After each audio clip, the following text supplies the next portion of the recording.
Ted Henifin believes that would be the most effective way to quickly raise the millions of dollars, tens of millions of dollars they will need to constantly maintain and operate the water system. Now, Henifin wants to scrap the water meter billing system, which he says is often very expensive and don't always produce accurate water bills. So we're doing everything we can to find ways to protect the system, find ways to fix the system. Third-party manager Ted Henifin announcing a new plan Friday to charge Jackson customers for water based on the value of their property instead of the current consumption-based metering system. Henifin says the meters don't always accurately calculate water usage for people like Princess Barber. I'm one of the people that have a $2,400 water bill every month, okay?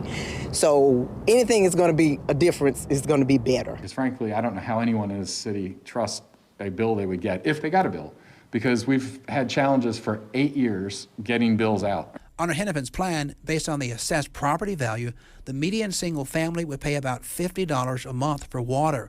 Residential bills would be capped at $150. Business and commercial properties would be charged $600 monthly. And for some, that's going to probably be a little bit high, and for many, it's going to be low. I feel like that we need to set in stone right there before we even do anything like $600, because you're going to have conflict from other businesses when it comes to stuff like this. Henifin believes the billing plan could generate about $20 million a year to shore up the struggling water system to operate and maintain the distribution plants. Some attending Henifin's news conference liked what he had to say. Conceptually, it's out of the box, but it may be what we need to do to fix things, because the metering system here is such a total disaster. We're in trouble here in Jackson, and someone has to start somewhere to make a difference, and I think he's going to be the person to do that. Now, this plan could face some roadblocks, possibly from state lawmakers. The state Senate just this week passed a bill that would prohibit cities like Jackson from using property value to calculate water bills.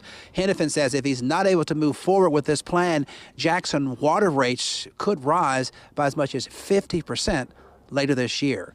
Live in South Jackson, Ross Adams, 16 WAPT News.